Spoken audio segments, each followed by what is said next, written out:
the button. Here we go. Just give it a minute. I'm sure that's me live, but I'll wait until Dave tells me I am. Right. First thing tonight. Okay. Right. Okay, grand. Evening, everybody. How you doing? We've got a few people in already. Doug's in. He was chanting earlier on. Christine Michael's in. Nick's in. Dale's obviously here because he's in me lug. David's in. Who else did Mike Lang's in. Mike Klodlinski's in.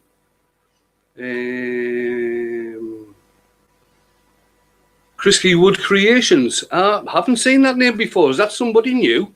If it is, thank you very much. Welcome. Right.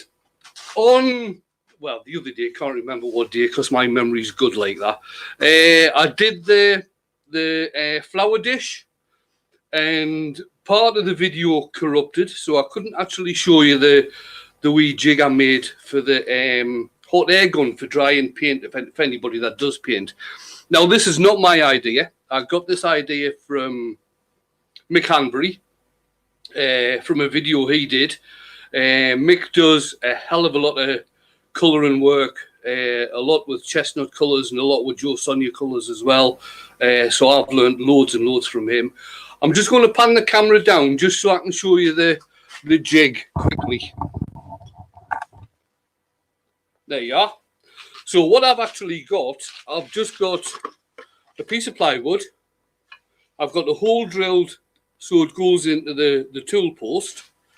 I've got a slot in the plywood for the hot air gun to go in, and I've just got a couple of pieces of plywood there underneath the handle just to have it sitting steady. And what you can do with this is you can move it sort of back towards the tailstock so it's not too close. Have the lathe running very slowly.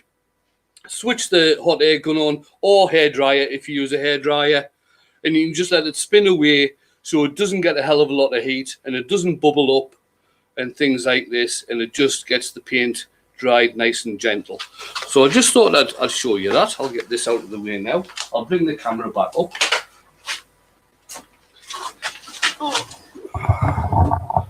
That's my old bones creaking. Up a bit further. There we go. I'll just get rid of this, then I'll come back. So, what are we doing tonight? I put in the title that it's a lump of walnut, and I obviously shared it on a few groups on Facebook, and I did have a comment from Ruby Claire, who is over in Canada. She's a good friend of Rob Summerlin, saying that it's not walnut. And I commented back, I think I agree with you there, Ruby, but that's what I was told by the tree surgeon. So we'll find out what it's like once I get in there. Certainly I'll just change the camera again. Evening, Matthew.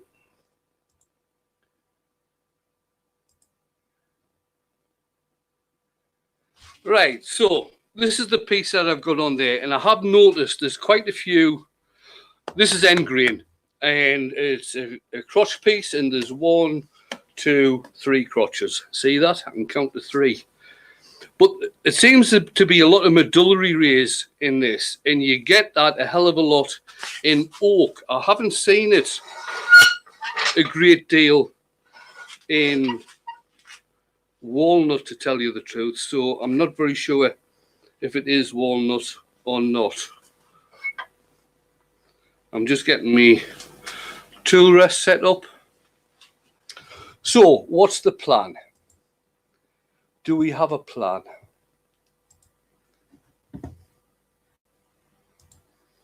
Right, so the plan is, well, what I'd hoped to do was keep it with natural edges, but it ended up being too big for the bed of the lathe. And to tell you the truth, I couldn't be bothered swapping my cameras over to work on the VB. Maybe I will at some point, but I couldn't be bothered tonight. So just going to turn it, get some sort of shape in there. I haven't decided the shape of the top yet, so we'll get in there and get some turning done. And what I'm using tonight, seeing as how this is predominantly end grain, I probably could use a rough and gouge, but it is big, it is bulky. I am going to be coming up against some side grain once I hit the crotch pieces, so I'm just going with the bull gouge. Now, I did have a comment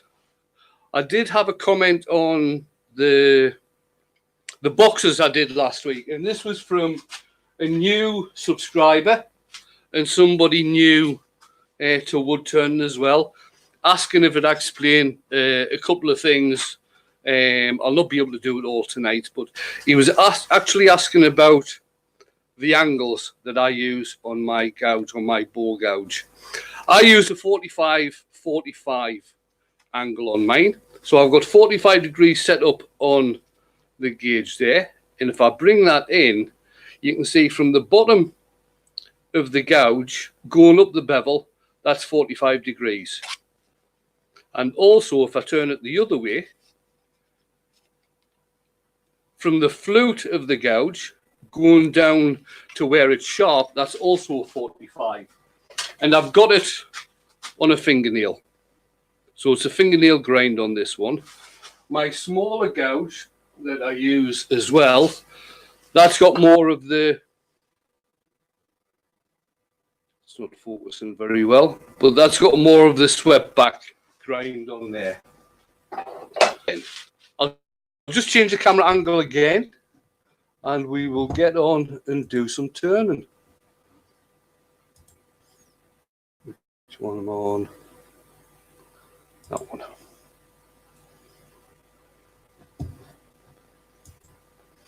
Right, now what I am going to do, last night on the Beards Live, was being a typical bloody football commentator and turned around. Yeah, but he turned around and said, we've had a few people, in fact, just about every live over the past week that everybody's watched, the lump of wood has actually come off the lathe. So I told him to shut up. Oh, Glenn's in. So I'm going to use the bowl gouge. I've brought the tailstock up just to be a bit safe. I am turning at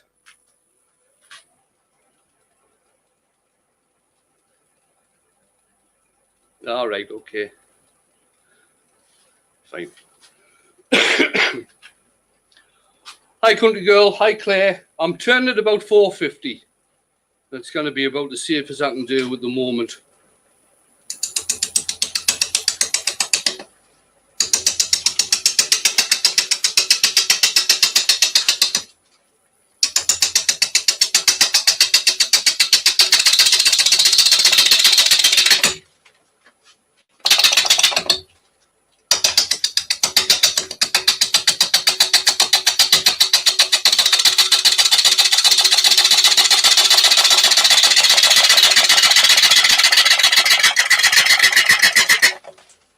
Let's have a look and see what that grain looks like. Yeah, I'm starting to think more and more that this is actually oak and not walnut. I don't think it's sycamore deal, no.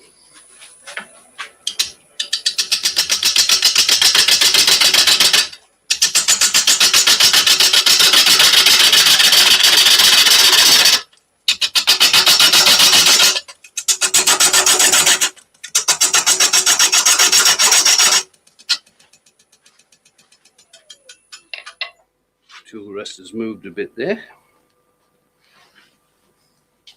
I'm getting a hell of a lot of tear out going that way because it is end grain. So I'll go back in and start going the other way again. Now this, initially the outside of this will not get sanded because it's very, very wet.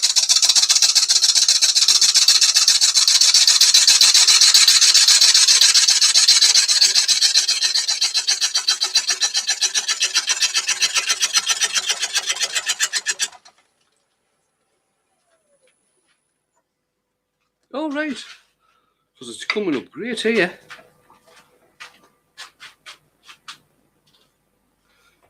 Oh, well, I don't know how to fix any bandwidth things. Right. No. I'm using my the 1080 one that you gave us. Right. I'll ask everybody else. Is the picture not very good, or is the picture okay? Oh, the picture's awful. That's from Patrick.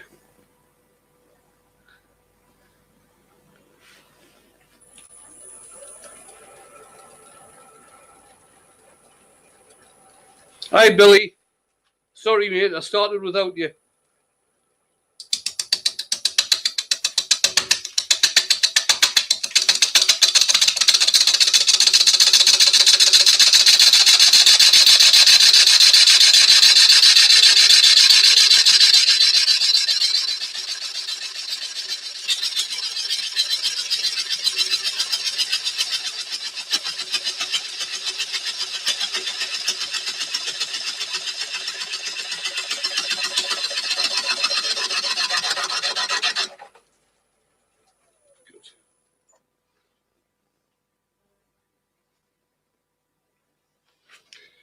It's a horrible piece of wood, whatever it is. Right, whenever you are turning anything wet, and this really is, once you've finished doing your turning, remember the bed bars on your lathe and give them a good clean off. Otherwise, they'll end up going rusty.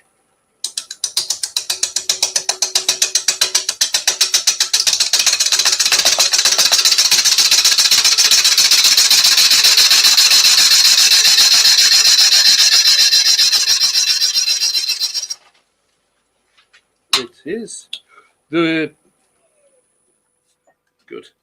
The wood it's around about 15 inches at its widest point, and it's just over 5 inches deep. Evening, Andy. Evening, Ronnie. Oh, Mike's in as well. Midnight Joker.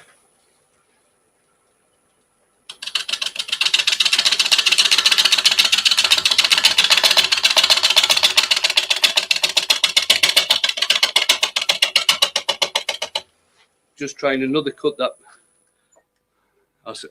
Yeah. Hi, Thrifty.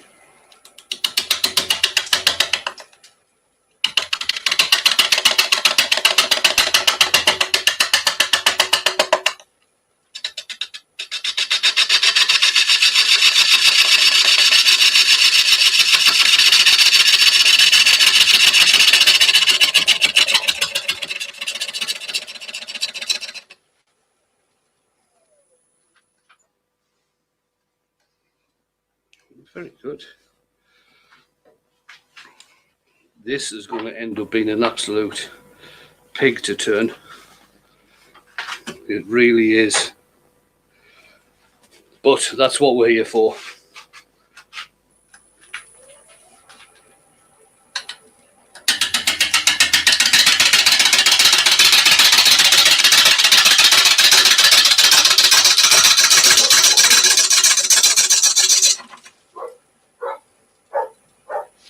It is, Mike. So we've got one here, and one here.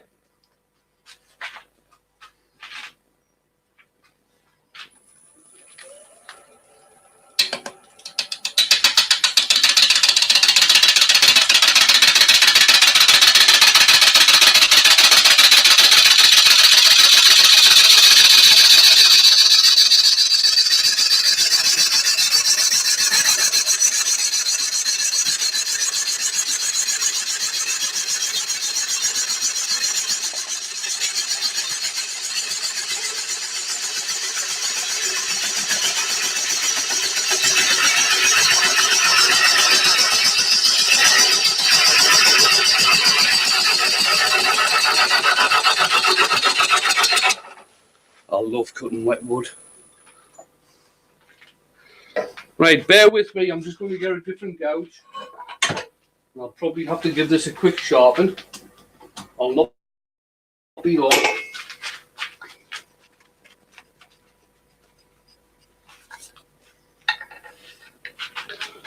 It is, Billy. It's a big chunk. What I initially thought was walnut, but it's not. It's actually oak.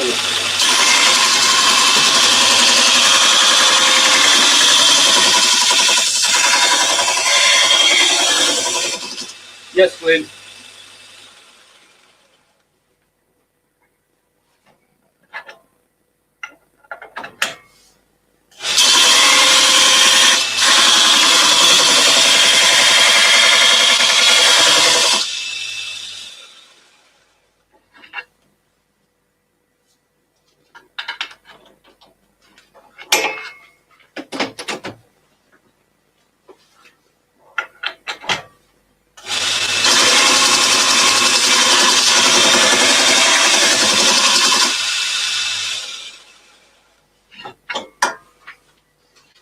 Right then.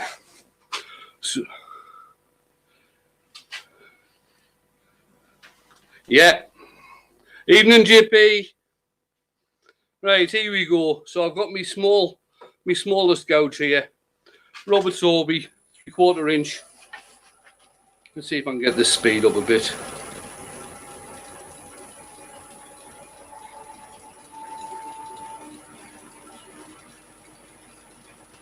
Yeah, it's nearly 550. Evening today.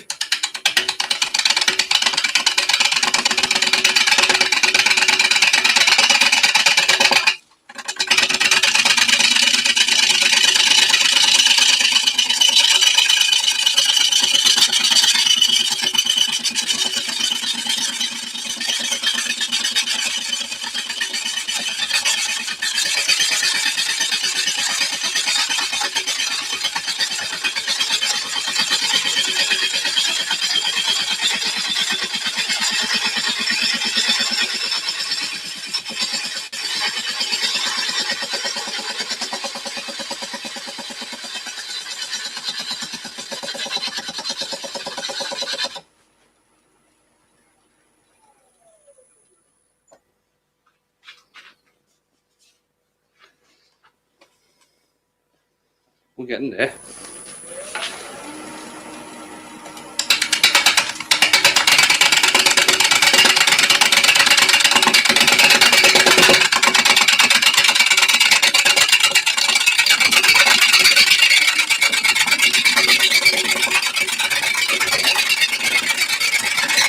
Evening, Paul.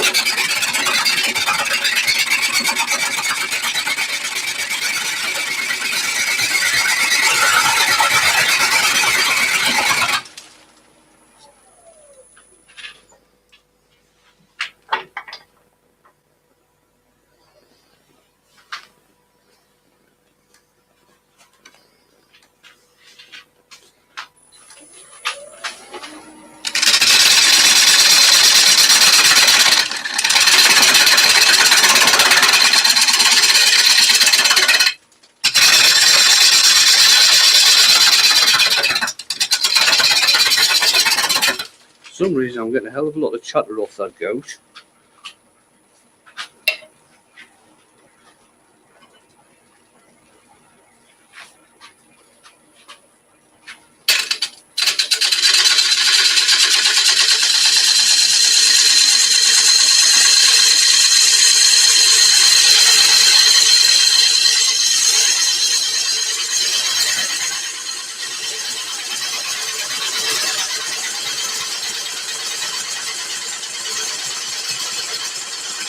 Oh, it's Joe in as well. Evening, Joe, if you're in.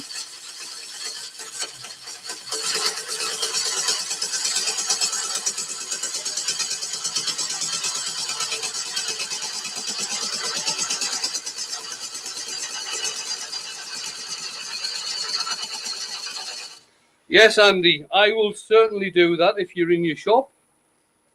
I will obviously, once I've finished, be going in for my usual. So I'll certainly dig out some more oldies but goldies.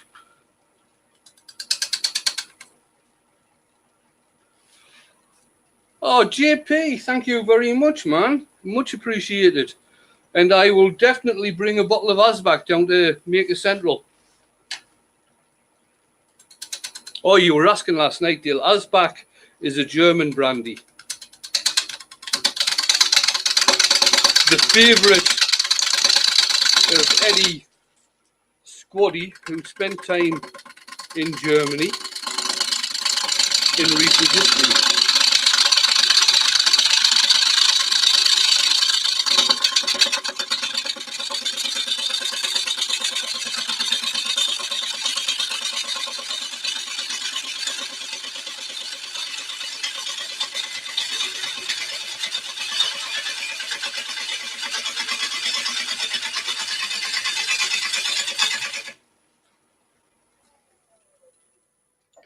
Very good, Andy. I think I've got just over 500, I think.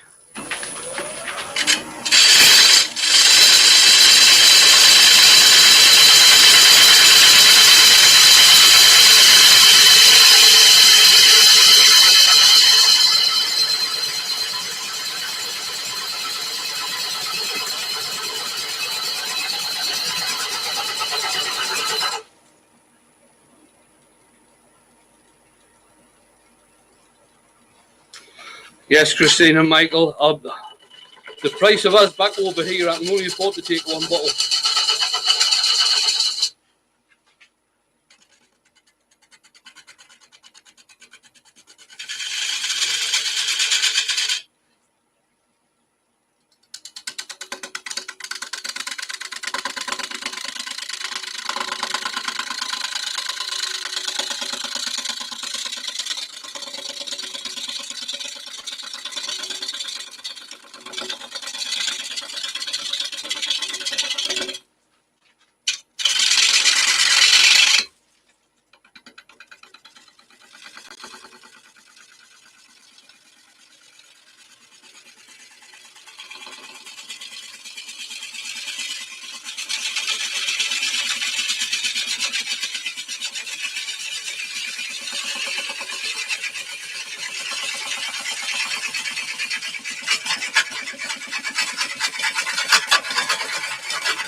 All right.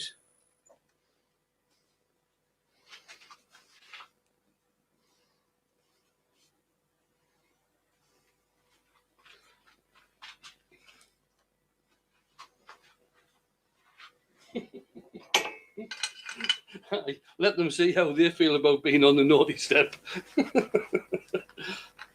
That's a point, Andy. Do you have a naughty step at school?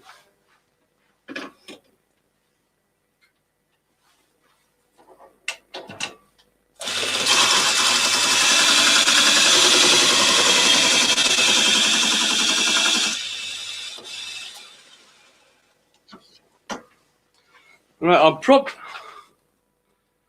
Thank you. I'm about finished the bottom, to tell you the truth. Now, usually when you've obviously, well, those of you who watch regular will see that I usually turn a mortise for doing balls. I turn a mortise in the bottom. This is end grain, and end grain will actually split very easily if you use a mortise. I was too slow last night to say anything to Richard about using a mortise in the second bowl he did, because I did notice it had quite a big crack in the bottom. But the way the crack didn't actually show in the top of the bowl. It was only in the bottom of the bowl. And once he'd cleaned out the inside of the bowl, basically the mortise and the chuck exploded the crack, which was a shame because it was looking an absolutely beautiful bowl.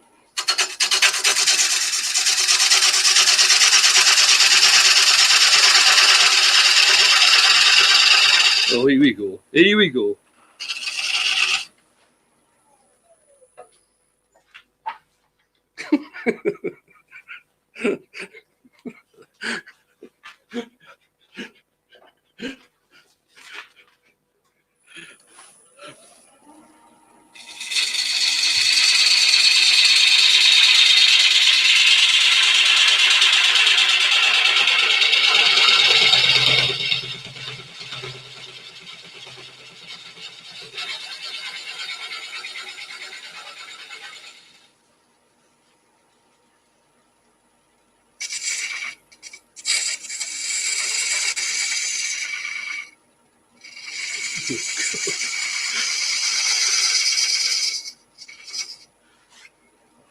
I knew I shouldn't have turned this tonight.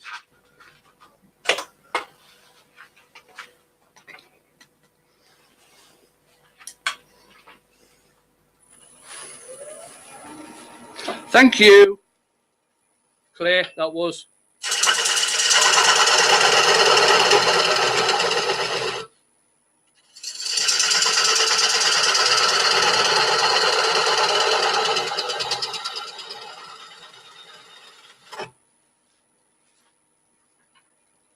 That'll be. It may well be Linda O'Reilly, but I'm not very sure. Right. I got that 10 and 2 small there, so I'm going to have to do a resize.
I think I'm just going to stop turning this and go back in the house and listen to the chat or join in with the chat.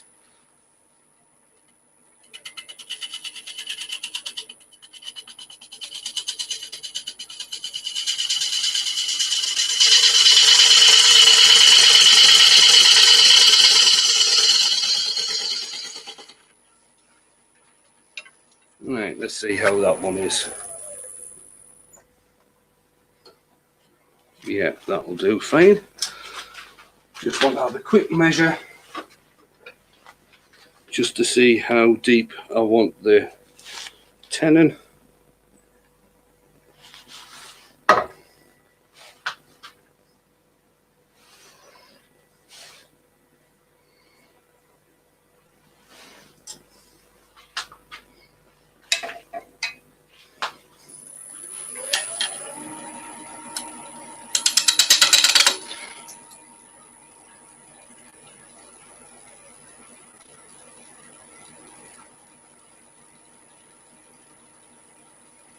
Right, Glenn, were you wanting to ask a question?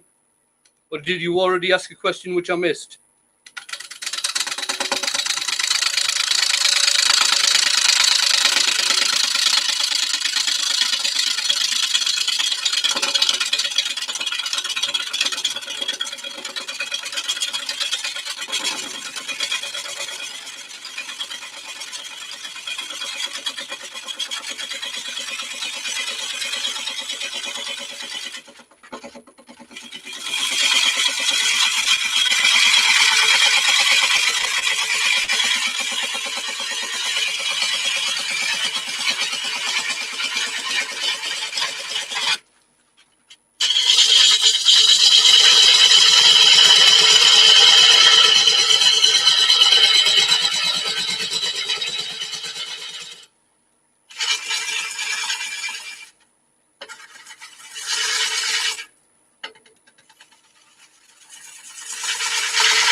And like I said, I'm probably not going to be doing any sanding on this. I'm going to try and get a finishing cut on this now, and then we'll flip it round. Now, you might think that you probably can't see it properly, but I've actually made this tenon quite deep, and it hasn't got a dovetail on. And that's because the jaws I'm using are parallel gripper jaws, and they've actually got teeth. Can't see properly. They've actually got teeth in the jaws to grip on. Excellent type of jaw to use for wet wood.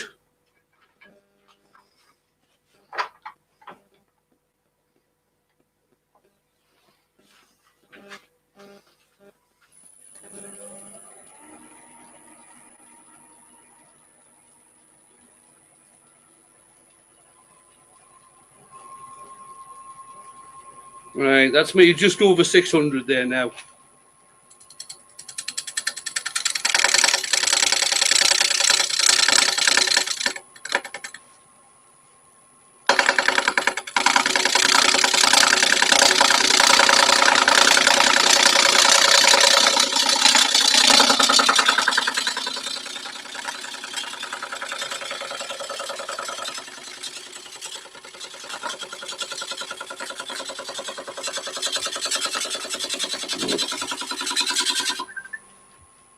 Second.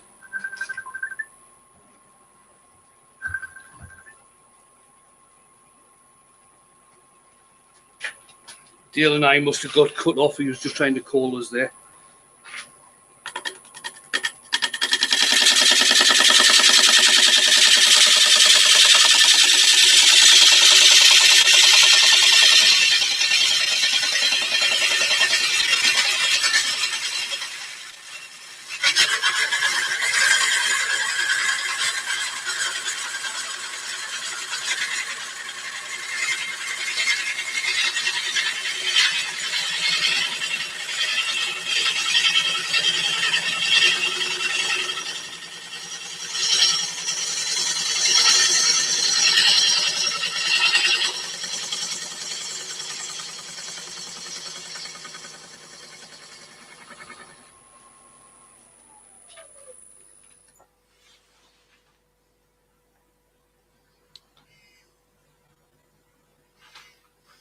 Is that us back?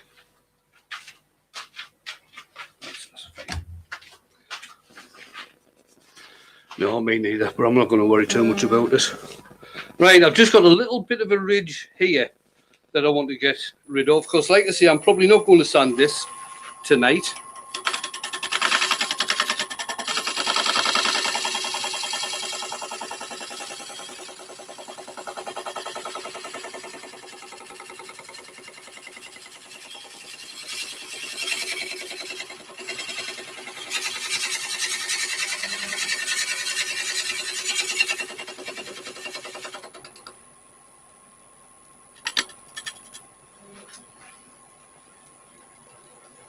Wet wood is definitely easier to turn clear.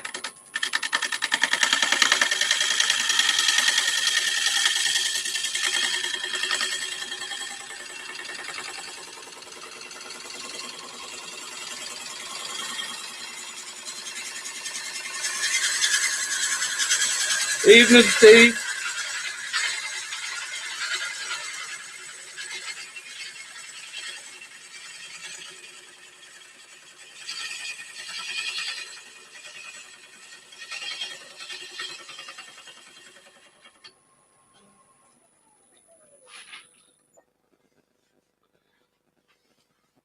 Oh, that right. When you're practicing, as a preference, I wouldn't use pine for practicing, but that's just me. If you can clear, see if you can get hold of some fruit wood, you know, apple, pear, things like this for practicing with, because it's very, very forgiving when you're working with it. Just move my gouges out of the way for a minute. Right, that's the bottom done. Like I say, I'm not going to sand it. I'll turn it fairly thin, and then I'll come back at some point and just hand sand it once it's all warped and everything. And when I say hand sand, I don't mean actually by hand. I mean with the lathe stationary using a drill. But that's raw.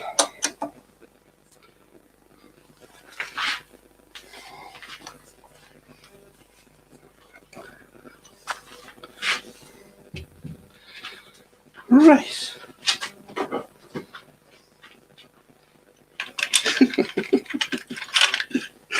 Nice one, Steve. Right, I'm just swapping over the chuck.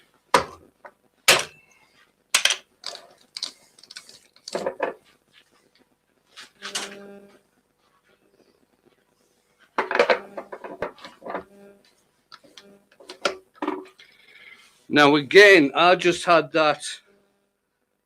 I hope that nug's going to go in there okay. We'll soon find out. I just had the 67mm drill hole drilled in the blank to hold it on, but I did have the tailstock up.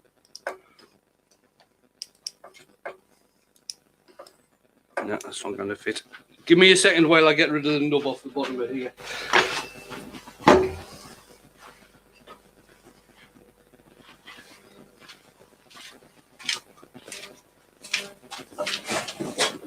No, I didn't measure the moisture content. But one thing I can tell you, it's wet.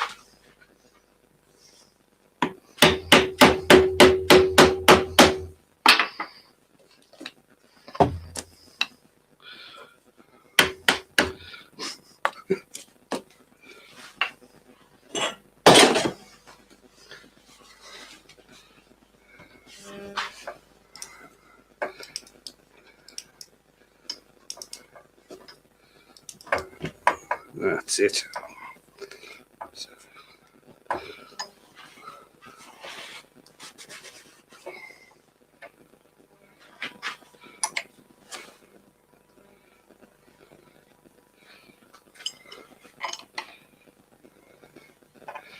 We shall have to wait and see. But it wouldn't surprise me in the least if this came off.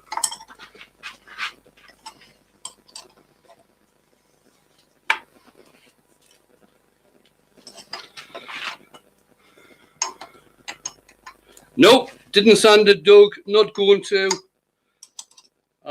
Apart from anything else, seeing as how it's that wet, all of the sanding discs would get clogged up. Even using my Abranet ones, they would all get clogged up. If I was going to sand this tonight, I would actually wait until I turned the inside, so it's very thin, and then I'd probably dry it with a hot air gun. Now, another thing about turning wet wood, see if I can get this part out good. The other thing about turning wet wood, when you've got it in the chuck, it doesn't matter whether it's a mortise you've got or a tenant like I have. Keep on going back and checking that it's tight, because it's wet wood and wet wood compresses very, very easily. Now I'm going to have to take this down to fairway because I've got a big lump left here from when I chainsawed this morning. So let's see how we get on. I want to turn this. Go on.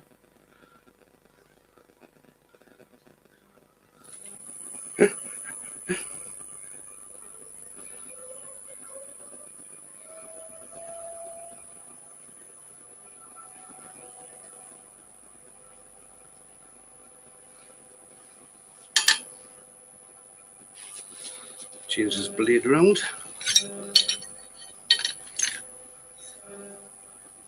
Yeah, if you're turning anything wet and you're going to turn it to a finish, don't sand any of it until you've turned the inside. That way you're getting rid of the majority of the wood and you can use the hot air gun to get it dry.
Right, you lot are getting worse. You're not supposed to be sitting there typing on your keyboard, making me laugh while I'm working with machinery that's spinning quite a lot.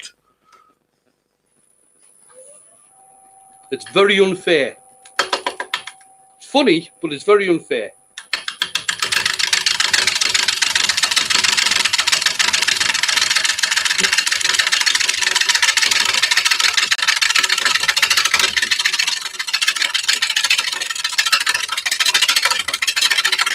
Night Glenn.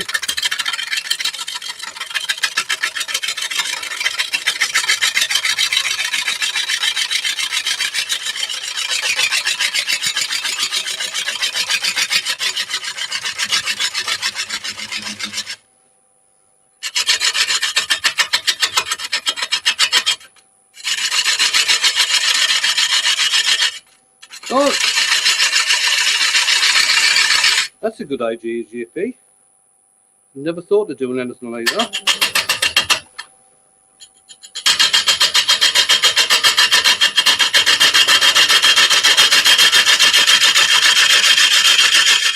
The other good thing about turning wet wood is that when you're getting the shavings all coming out and hitting your hand, they're not hot.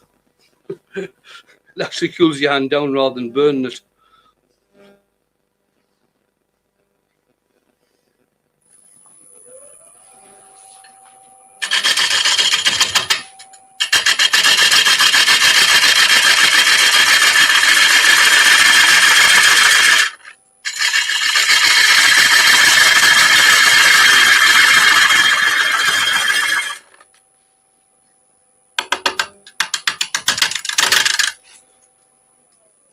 Oh, it's just going. This is just getting turned to wet. It's got some beautiful grain in there. So no, I will not be colouring this, I don't think. Is that going to hit anywhere? No, it's not. I've still got about 1/4 of an inch in this part here to get rid of. So the rim is going to be very, very thin.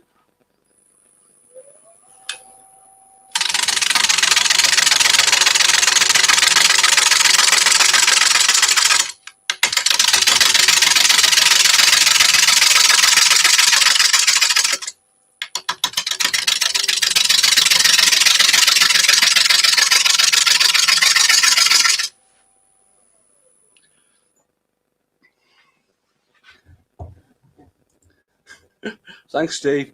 Right, bear with me a second. I've just had a reply from Ruby on my post.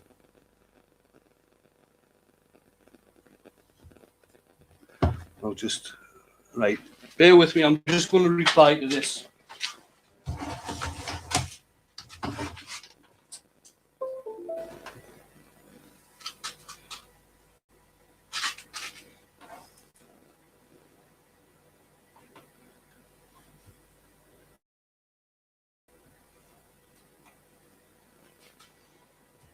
Yeah, I have. It's oak.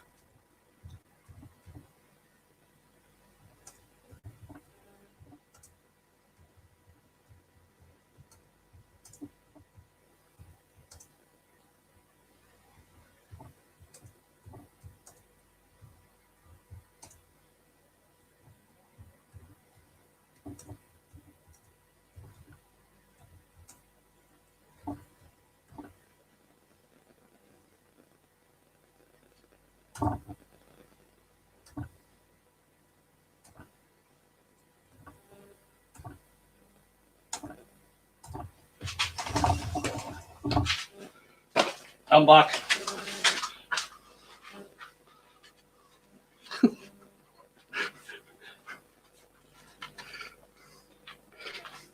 Oh, my life.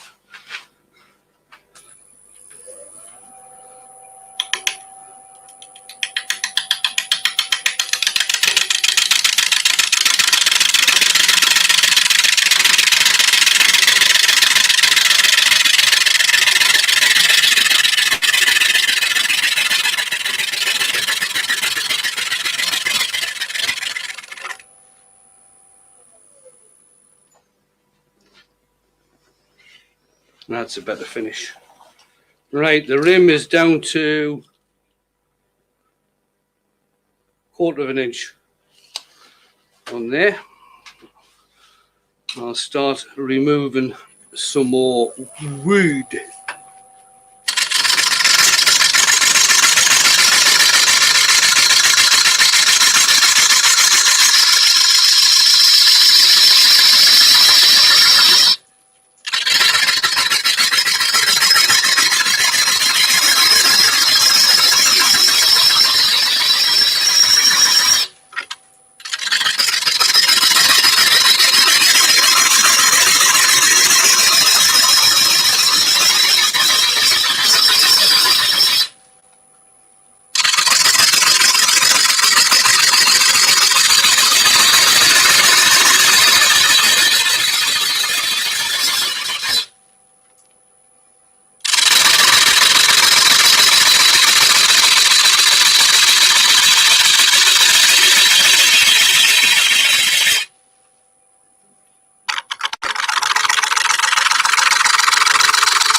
Aye, man.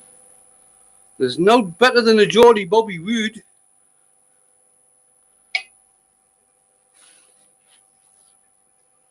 When was that? When were people mean to dark?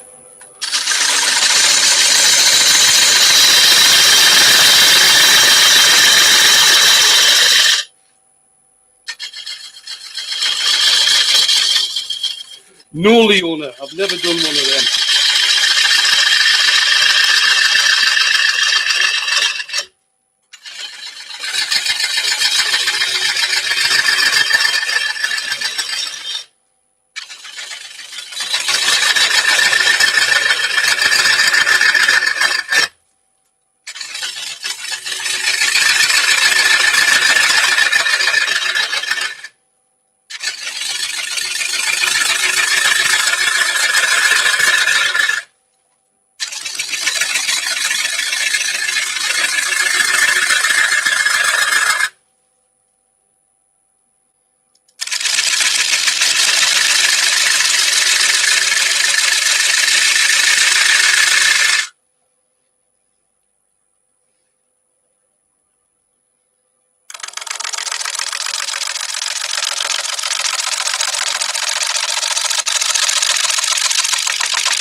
Yeah.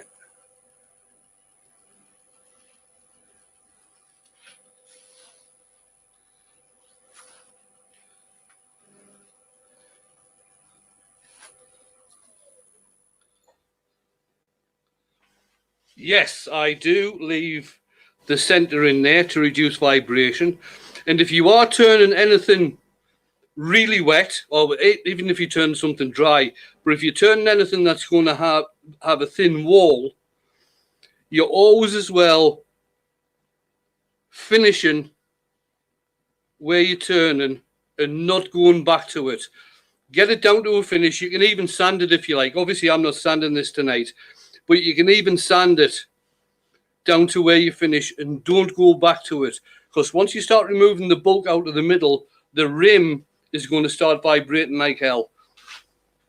But I'm going to start taking the middle out now. I've got a fairly even thickness down there, which is around about 1/4 of an inch. And once I start taking stuff out of the middle, it means I'll be able to move my tool rest in and get a bit closer.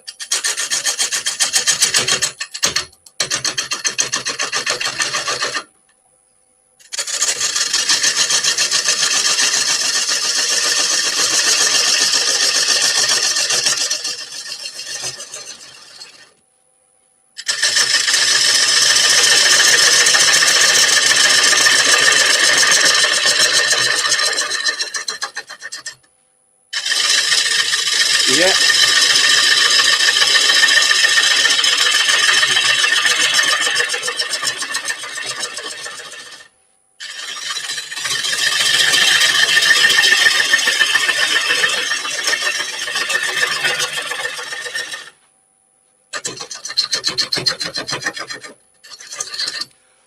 Right, there's a number of ways of doing this, Claire. With this one, it's just getting left. It's just going to get left to warp and do its own thing. Then I'll come back at some point and get it sanded and finished. If you're going to turn wet wood the likes of a wet bowl, you can do what Jamie did with his, with the big natural edge he had, and that's turn it to a certain thickness. The usual thickness that you want to turn it to is around about an inch wall thickness throughout. Then shove it in a bag with some shavings.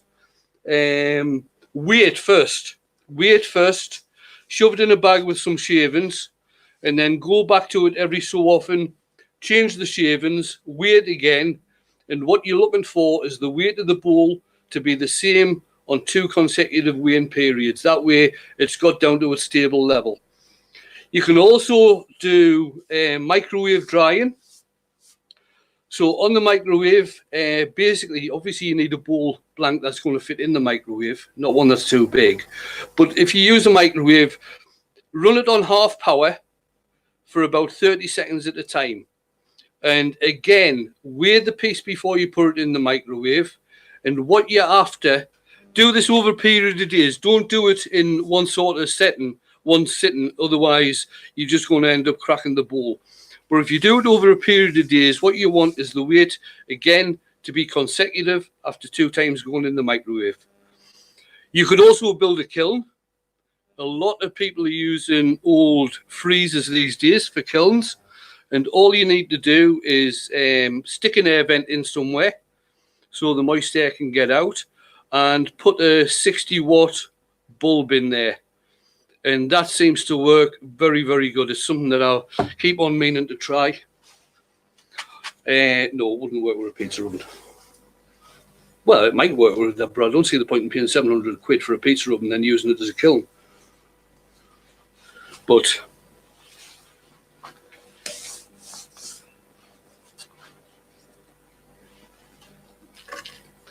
yeah.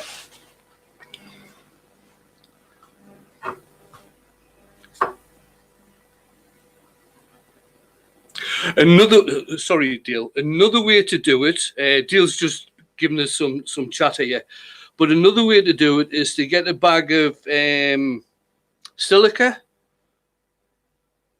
even rice, I think Carl Jacobson's used rice.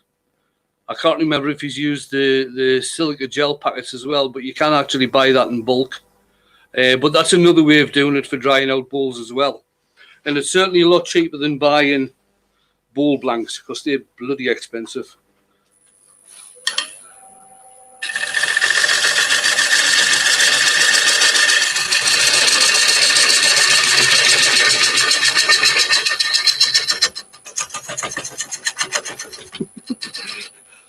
JP, you're wrong there. You can deep fry it, but you've got to put her in batter first.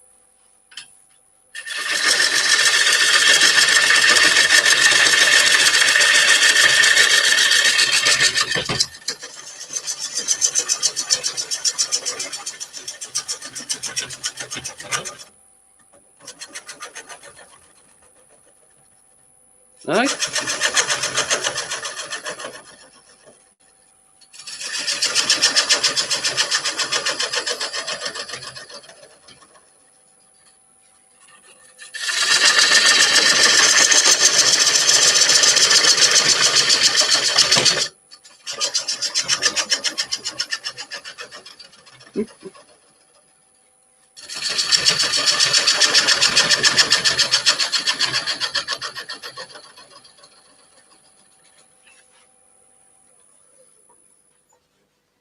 You had a hard day, Dale.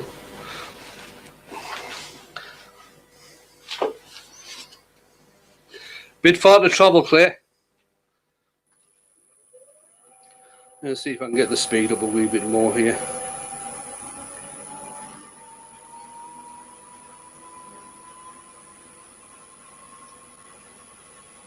There we go.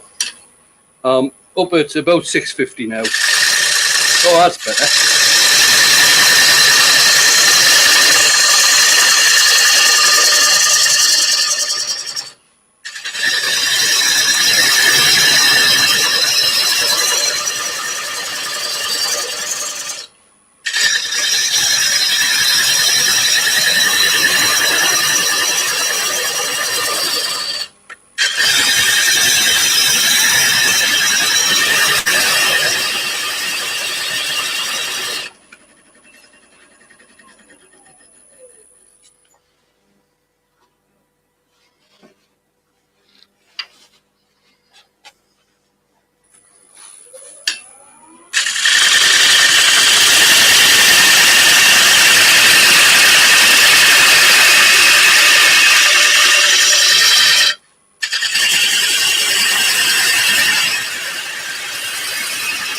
Hey, Jimmy.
All right.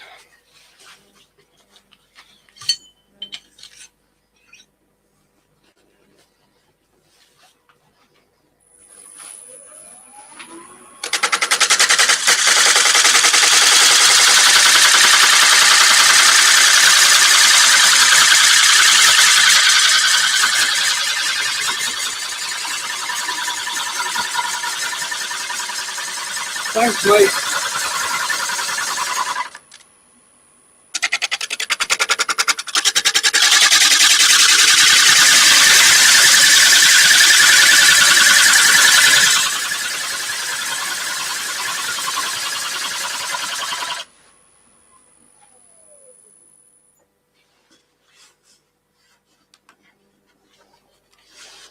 Right, take some more to the middle again.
That's not right, Wayne. Mine usually starts with O pump.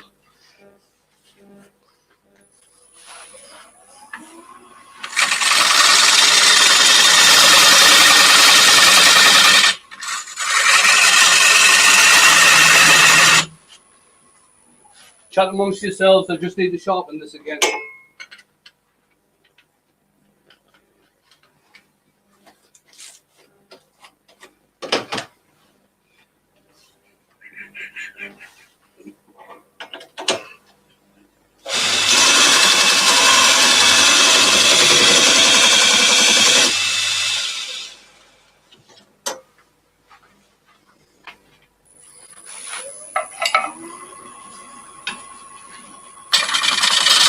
Oh, that's better.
Right, we're getting there.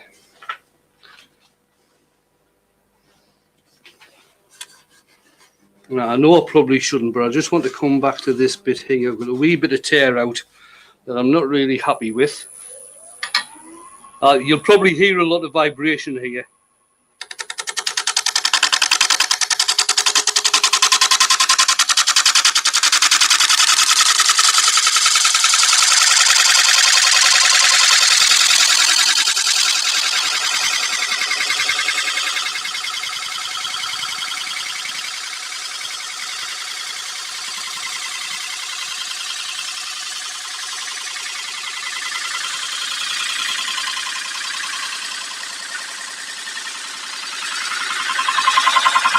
Thanks, Claire.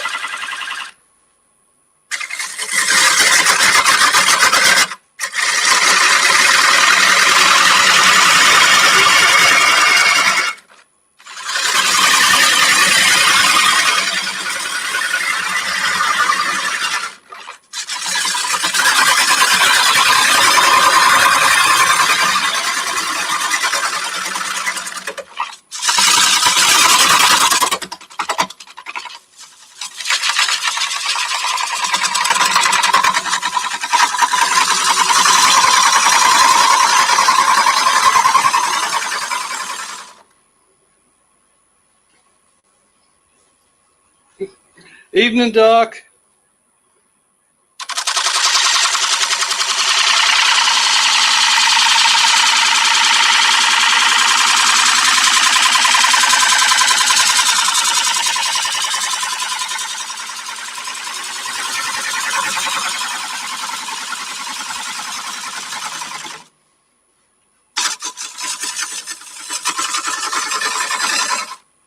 Night, night, country girl.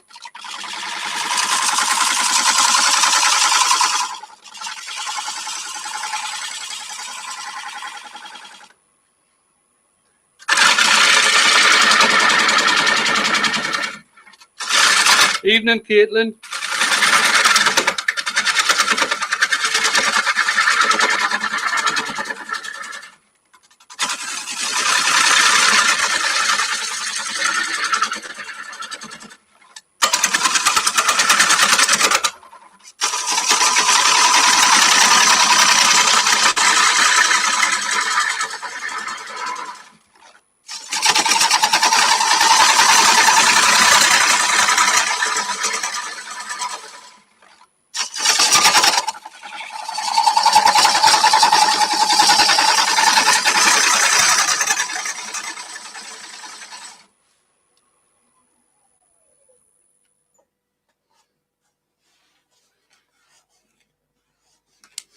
Right, nearly there.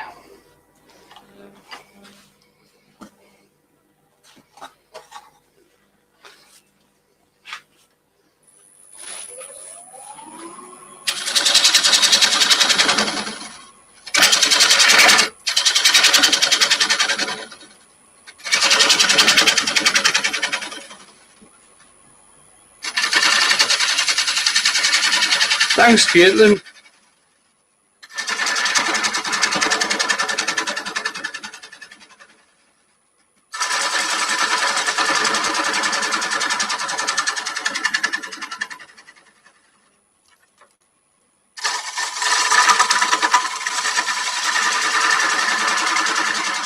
Night, cuz. Thank you. Right, I'm just going to check the thickness again just to see if I need to take any more off. No, that's looking or feeling grand.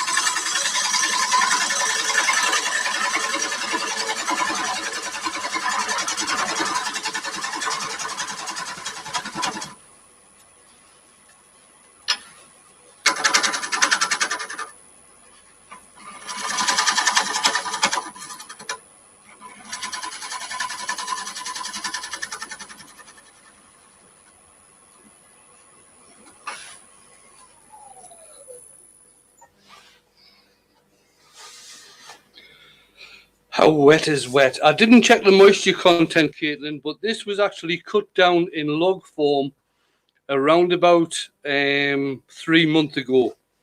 So I would say extremely wet.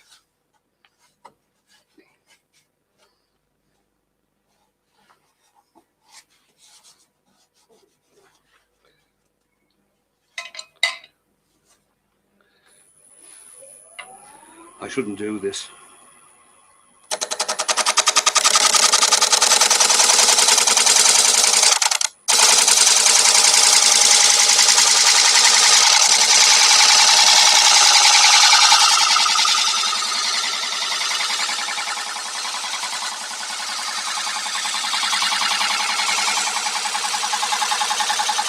Oh, yeah. Yeah, it is.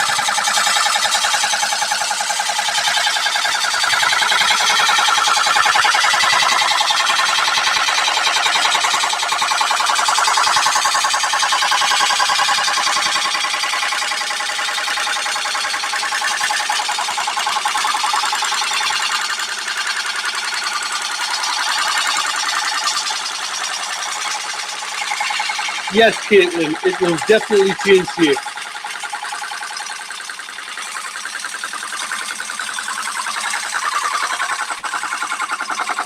Evening, Red Eye.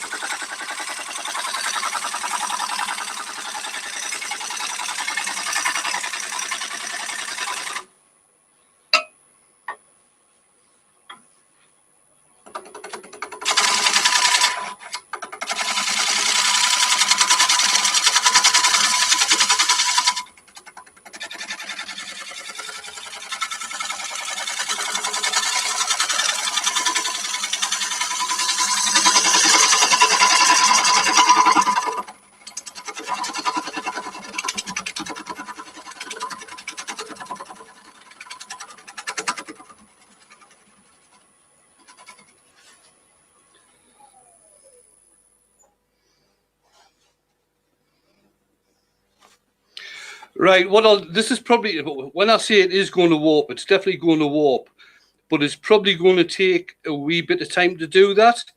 I'll take it in the house and get it to warp properly. I'm leaving the tenon on. I'm not going to take the tenon off tonight. I'm going to leave the tenon on so I can actually remount it back into the lathe. And what I'll do when it comes to sanding, because when it comes to sanding, this is going to be twisted all over the place. but I'll still be able to have it on the lathe and just sand it.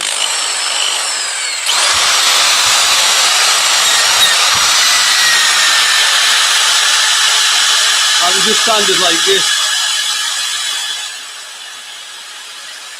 when it comes to sanding. I could sand it tonight, but I really don't see the point because it's still very damp. That part there you can actually see is very, very wet, and that crack there, because that is a crack, is very, very wet as well. So that's me. That's it turned. I will put photos of it as it is. Can't get this bloody chuckle done.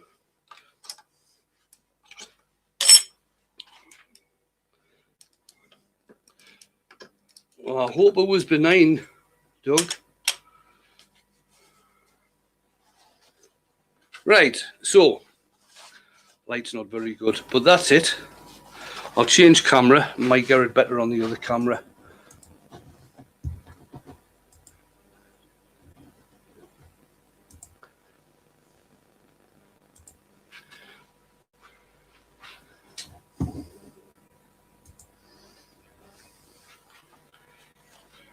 Steve, you think everything needs fire, Steve.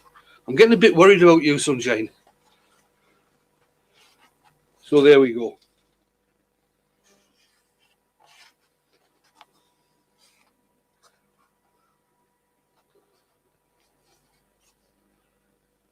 Thank you guys for all your comments and for joining in the chat, even if half the time I couldn't turn because I was laughing. I don't think that's very fair. I'm going to have to start making jokes all the time on other people's lives. Right. Right, guys. Thanks very much for coming along. I hope you enjoyed it. I will be putting another video out. I'll probably get it done at the weekend and usual where I've done over the past few weeks and premiere it before Andy goes live on Monday night. At least that way people are getting warmed up for Andy doing his thing, doing his carving. So that's it, guys. I'm going to say good night and thanks very much, Dale, for being here again. I'll just end the call. Cheers, mate.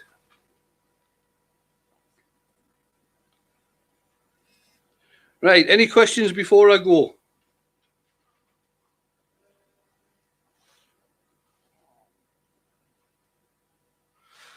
Let's have a look.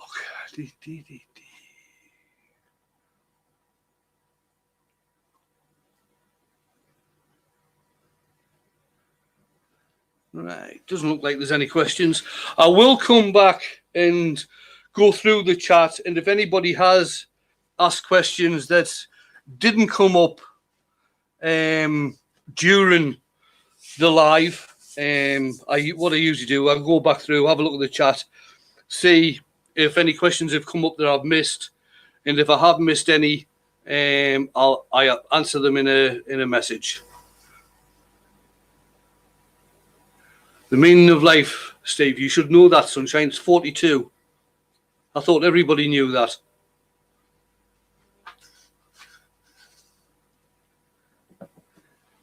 Right, I'm off, guys. If you listen closely, you can hear that bottle of red shouting on us.